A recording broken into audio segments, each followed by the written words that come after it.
បាទគោរពជំរាបសួរពុកម៉ែបងប្អូនទាំងអស់គ្នាបាទថ្ងៃនេះខ្ញុំមានកិត្តិយសសូមលើកយកពាក្យដែលបានកត់ត្រាសរសេរនៅក្នុងសៀវភៅមហាភារៈដែលមានច្រើនចំណុចប៉ុន្តែខ្ញុំសូមដកស្រង់យកតែ3ចំណុចទេដើម្បីលើកយកមកចែករំលែកទៅកាន់ពុកម៉ែទាំងអស់គ្នា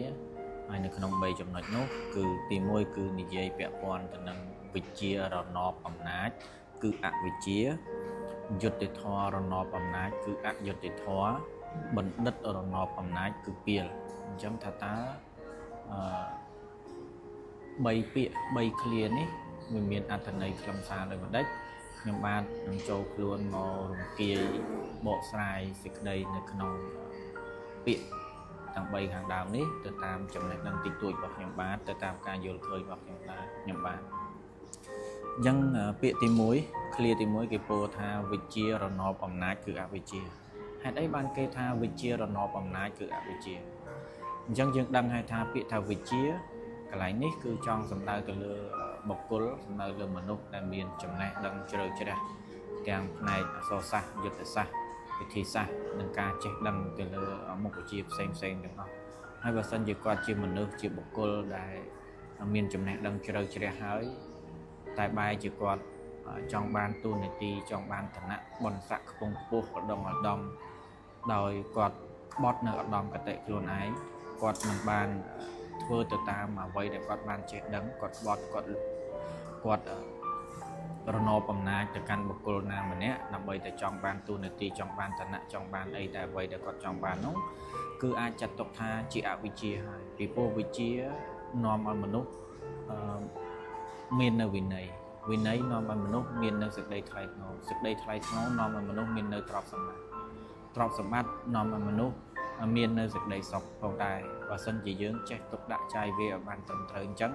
កាលណាវិជ្ជាបើយើងរណបអំណាចប្រកបណាស់ថាវាបែរទៅជាអវិជ្ជាបែរទៅជាមនុស្សល្ងងខ្លាំងឯពីព្រោះ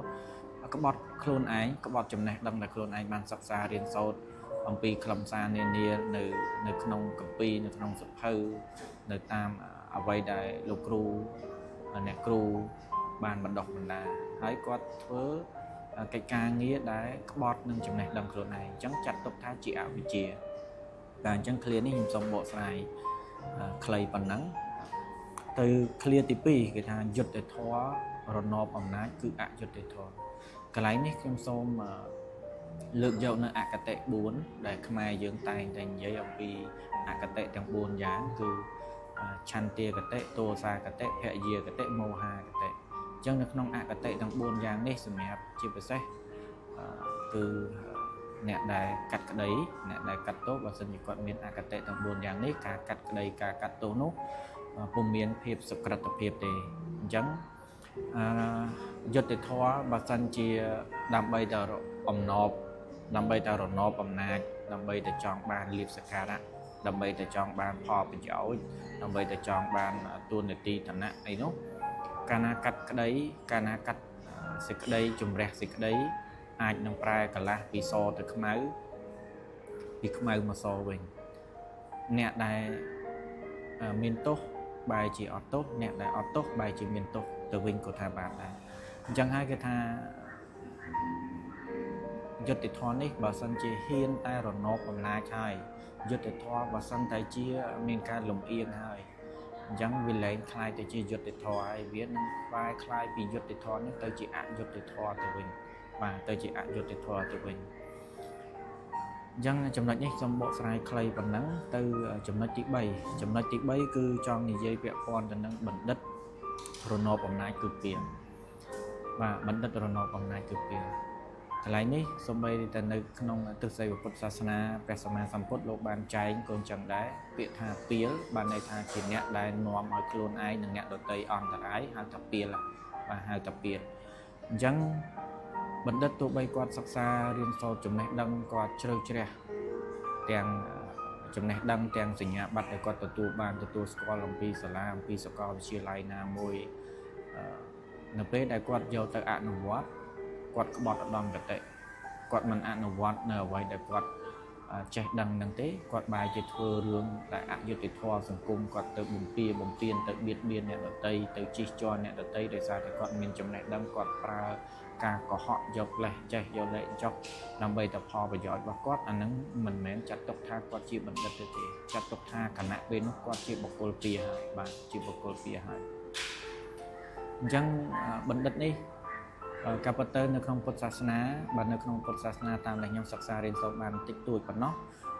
បណ្ឌិតឲ្យតែអ្នកធ្វើល្អដោយកាយវាចាចិត្តល្អចំពោះអ្នកដទៃនឹងខ្លួនឯងនឹងចំពោះអ្នកដទៃគេហៅថាបណ្ឌិតអីបាទគេហៅថាបណ្ឌិតអីហើយបើសិនជាយើងរៀនចប់ដល់ណានៃក៏ដោយដល់សញ្ញាបត្រឯណានៃដែលសង្គមបច្ចុប្បន្នគេទទួលឲ្យមិនក៏ដោយបើសិនជាគាត់អនុវត្តមិនទៅតាមកន្លងធម៌មិនត្រូវតាមអ្វីដែលគាត់បានសិក្សារៀនសូត្រឲ្យគាត់ទៅជិះជាន់អ្នកដទៃអានោះមិនមែនចាត់ទុកថាការអនុវត្តរបស់គាត់ជាបណ្ឌិតទេគឺជាពេលហើយកន្លែងនេះខ្ញុំចង់បញ្ជាក់ថាបន្តិចថាសម្រាប់នៅក្នុងពេលបច្ចុប្បន្ននេះបណ្ឌិតយើងចែកជា3ក្នុងពេលបច្ចុប្បន្ន